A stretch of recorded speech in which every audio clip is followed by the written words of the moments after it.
بقى في تاني نوع من انواع الانيميا او نقص كرات الدم الحمراء اللي وظيفتها.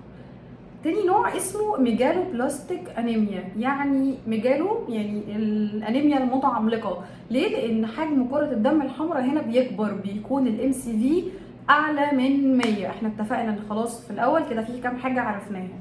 طيب ما قلنا كبيره تبقى حلوه؟ لا خالص، كبيره مش كبيره وفاضيه، وكبيره ومش بتقوم بالوظائف بتاعتها، فانا مش مستفيد منها اي حاجه. الميجالو بلاستيك انيميا دي في تحتها البرينيشيوس انيميا، الانيميا الخبيثه اللي هي كانت بتبقى بسبب نقص فيتامين بي 12 والفوليك اسيد. واحب اقول لكم ان زمان كان في ناس كتير بتموت بالانيميا دي ومحدش فاهم هي عشان كده كانت انيميا خبيثه.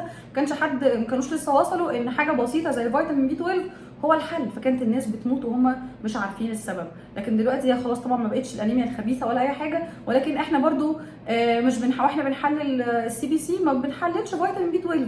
ان احنا ننصحه لو احنا شاكين ان هو عنده انيميا ان احنا نقول له انت بتعمل السي بي سي والسيرا والايرن بروفايل والفيريتين وكل الكلام ده، تعمل فيتامين بي 12 وتعمل فوليك اسيد، لان ده هيكون انديكيتور مهم جدا. مش عايزه ادخلكم في دوامه علميه كبيره من ان ازاي شكل كره الدم الحمراء بيكون عامل ايه، وان الديفكت جاي مثلا التصنيع بياخد 4 مراحل، وهو في اي مرحله، ومرحله الانقسام واي مرحله من السب مراحل بتوع الانقسام.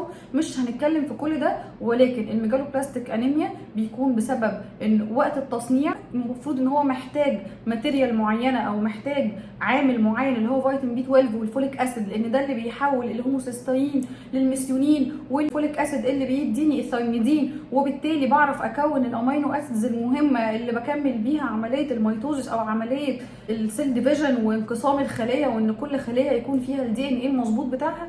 بيكون مساهم في كل العمليه الكومبليكيتد دي فيتامين بي 12 وفوليك اسيد. عشان كده الفوليك اسيد وفيتامين بي 12 مهمين جدا في الدي ان ايه ريبليكيشن، ومهمين جدا في السيل ديفيجن اللي بتحتاجهم كره الدم الحمراء اثناء تكوينها واثناء خروجها من نخاع العظام، علشان تكون في الحجم والكومبوننتس المظبوط. نعتبرهم من المواد او المواد الخام الاوليه اللي المصنع بيحتاجهم علشان يكون ار بي سي سليمه تقوم بالوظائف بتاعتها. في احتمال تاني ان انا اكون اخدتهم من الاكل او باخد سبلمنت، بس انا عندي حاجه اسمها انترنسيك فاكتور، وهي دي البرينيشيوس انيميا.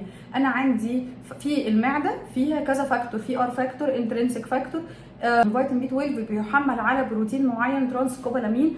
الثلاث حاجات دول هم اللي بيساعدوا في امتصاص الكوبالامين او امتصاص الفيتامين بي 12 داخل المعده والامعاء.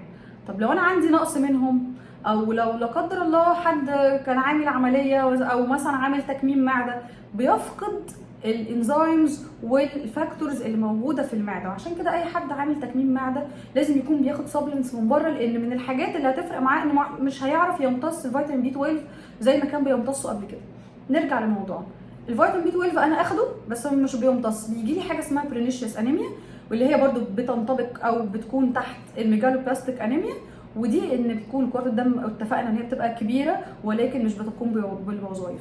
الانترنسيك فاكتور ده انا اعوضه، العلاج الوحيد ليه ان انا بدي الفيتامين بي 12 بديه على هيئه حقن او الافلام ده في الصيدليات، فيلم بيتحط تحت اللسان خلاص، او حتى قرص وفي الحقن.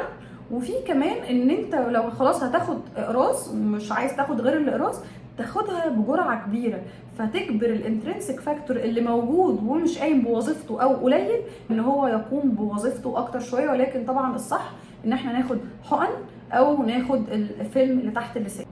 طيب ايه اعراض الميجالو بلاستيك انيميا او البرينيشيوس؟ اتفقنا ان اعراض الانيميا خلاص واحده، هنزود بقى هنا مميز ليه ايه؟ دايما الفيتامين بي 12 هتلاقوه حتى داخل في ادويه السكر والاعصاب، لان هو ليه علاقه قويه جدا بالاعصاب. وبالتالي هنا هيبقى المريض بيشتكي من ايه؟ هيشتكي من تنميل، هيشتكي من وغز في الاطراف. كمان ليها علاقه بالذاكره، ممكن يشتكي ان هو بدا ينسى، بدا يبقى تايه شويه. ليها علاقه بالمود، يحس ان هو متضايق او متنشن. ففيتامين بي 12 او نقص فيتامين بي 12 والفوليك اسيد زائد اعراض الانيميا من التعب والوهن والنفس الضيق وكل الكلام ده، كمان هيبقى فيه زي ما بقول لكم تنميل او وغز في الاعصاب، ويبقى فيه خلل في توازن، تلاقيه هو ماشي كده التوازن بتاعه مش مظبوط. وكمان زي ما بقول لكم في النسيان في الديمنشيا، والديمنشيا دي بتيجي للكبار لما بيبداوا يحصل لهم ان هم ينسوا كتير او ما يبقوش فاكرين الحاجات حتى الاساسيه. ودي من ضمن بروتوكول علاجها فيتامين بي 12.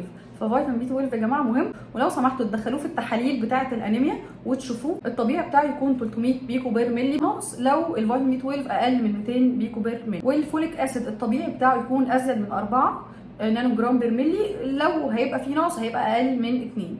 الناس اللي هتعاني من نقصان فيتامين بي 12 هم اول ناس الناس الفيجن او الناس النباتيين، لان هو بيجي من سورس حيواني فقط. مين تاني؟ الناس اللي بتاخد ميتفورمين او الجلوكوفاج.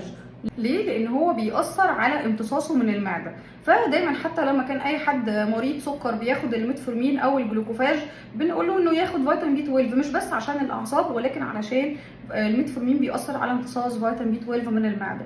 كمان الناس اللي قلنا عاملين تكميم معده لازم ياخدوه. العلاج بتاع الميجالوبلاستيك انيميا او البرينيشيوس انيميا اتفقنا خلاص ان هو فيتامين بي 12، وان احنا هناخده الفيلم او الحقن او حتى الاقراص بجرعه عاليه شويه.